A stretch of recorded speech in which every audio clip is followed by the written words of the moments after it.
Isang Nathan-tanging araw sa inyong lahat mga bata.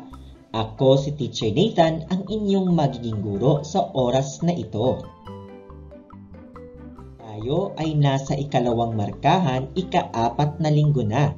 Dito sa Science 3, ang ating gagamiting module ay mula sa Pivot 4A Calabarzon. Ang ating pag-aaralan ngayong linggo ay tungkol sa mga bahagi ng halaman. Pagkatapos ng araling ito, ikaw ay inaasahang matukoy ang iba't ibang bahagi ng halaman. Bago tayo dumako sa ating aralin, magbalik-aral muna tayo ng ating nakaraang leksyon. Panuto, piliin ang letra ng tamang sagot. Para sa unang bilang, ang ilang mga hayop ay katuwang ng mga magsasaka sa pag-aararo sa bukid. Alin sa mga sumusunod na hayop ang kanilang nakakatulong? A. Oso at tupa. B. Kalabaw at baka. C. Aso at pusa. D. Kambing at baboy. Kung ang sagot mo ay letrang B, kalabaw at baka, mahusay. Ikalawang bilang. Ang ilang mga hayop ay pinalaki upang bigyan tayo ng pagkain. Alin sa mga sumusunod ang ibinibigay sa atin ng mga hayop sa bukid tulad ng baka at kalabaw? A. Damit at tirahan. B. Itlog at gatas. C. Karne at itlog. D. Karne at gatas. Kung ang sagot mo ay letrang D, karne at gatas, magaling! Para sa ikatlong bilang, alin sa mga sumusunod na hayop ang maaari nating alagaan? A. Oso, giraffe, gorilla. B. Aso, pusa, isda. C. Kambing, baka, zebra. O letter D. Leon, tigre, elepante. Kung ang sagot mo ay letrang B, aso, pusa at isda, tama ka dahil ang aso at pusa at isda ay maaari nating alagaan sa ating tahanan. Ika-4 na bilang. Alin sa mga sumusunod na produkto ang maaaring nagmula sa balat ng hayop? A. Upuan, mesa at pisara. B. Aklat, papel at lapis. C. Leather na bag, sinturon at sapatos. D. Rubber shoes at plastic. Kung ang sagot mo ay letrang C, leather na bag, sinturon at sapatos, tama ka dahil ang leather na bag, sinturon at sapatos ay galing sa balat ng hayop. Ika-5 bilang. Alin sa mga sumusunod ang hindi totoo tungkol sa kahalagahan ng mga hayop sa tao? A. Pinagkukunan ng karne at gatas. B. Tumutulong kainin ang ating pagkain. C. Ang ilang mga hayop ay inaalagaan sa bahay. D. Gamit bilang materyales sa paggawa ng damit.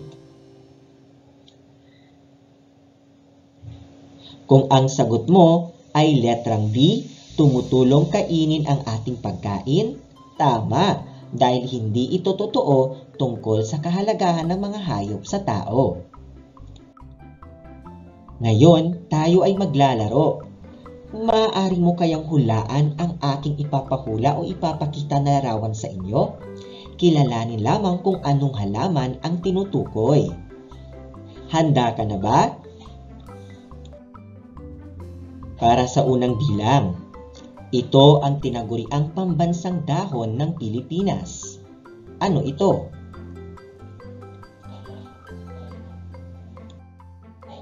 Kung ang sagot mo ay anahaw, magaling! Ikalawang bilang, ito ang tinaguriang pambansang puno ng Pilipinas. Maaari mo bang i-comment yan sa ating comment section? iyong sagot ay Nara. Tama! Nara ang pambansang puno ng Pilipinas. Para sa ikatlong bilang, ito ang tinaguriang pambansang bulaklak ng Pilipinas. I-comment ang iyong sagot sa comment section. Kung ang sagot mo ay Sampaguita, magaling! Tama ang iyong sagot. Ngayon naman, dumako tayo sa ating aralin na mga bahagi ng halaman. Mahilig ba kayong magtanim ng halaman? Maaari mo bang sabihin sa amin kung ano ang iyong itinatanim?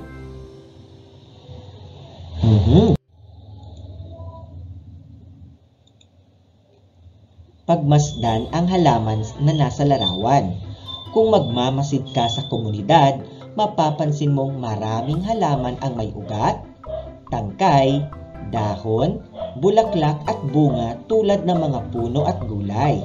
May mga halamang hindi namumulaklak at namumunga, tulad ng fern at pine tree. Ngunit may mga ugat, tangkay at dahon din sila.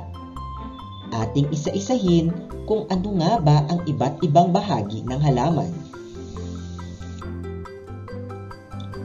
Unang bahagi ng halaman ay ang ugat. Ito ang nagbibigay tatag sa pagtayo sa lupa. Ito din ang sumisipsip ng tubig at mga mineral mula sa lupa.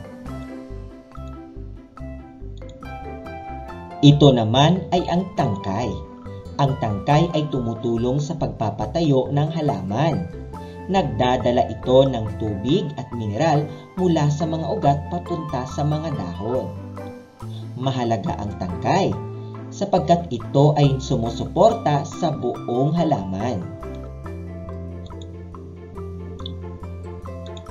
Ito naman ang dahon.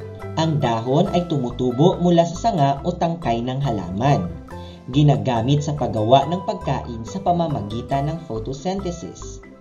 Kailangan sa paggawa ng pagkain ay ang sikat ng araw, carbon dioxide, at ang tubig. Sunod ay ang bulaklak. Ito ay tumutulong sa pagpaparami ng karamihan sa mga halaman. Ito din ang makulay na bahagi ng halaman na nagpapaganda sa ating kapaligiran at nagpapaakit sa mga pollinators tulad ng paru-paro. At ang huli ay ang bunga. Ito ang hinog na obaryo ng bulaklak. Ito ay nagkakaiba sa laki, hugis, kulay at bilang ng mga buto. Ito din ang nagbibigay ng sustansya sa ating katawan tulad lamang ng mga prutas.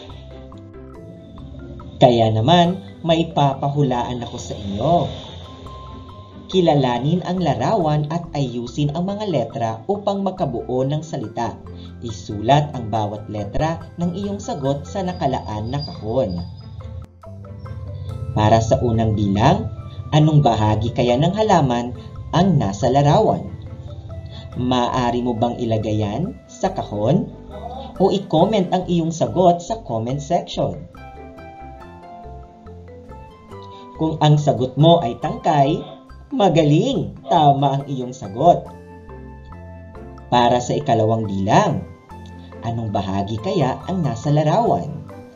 Maaari mo bang ilagay at ayusin ang letra sa mga kahon? O di kaya i-comment ang iyong sagot sa ating comment section. Kung ang sagot mo ay ugat, magaling! Tama ka ulit! Para sa susunod na bilang, ano kayang bahagi ang nasa larawan? Maaari mo bang ayusin ang mga letra sa tamang kahon? Kung ang sagot mo ay bulaklak, tama ka! Magaling! Para sa susunod na larawan, anong bahagi ng halaman kaya ito? Kung ang sagot ninyo ay prutas, tama! Prutas o bunga ang tamang sagot. Anong bahagi ng halaman kaya ang nasa larawan? Kung ang sagot ninyo ay dahon, mahusay! Tama ang iyong sagot. Para sa inyong gawain sa pagkatuto bilang isa, pag-aralan ang mga ugat ng halamang nasa larawan.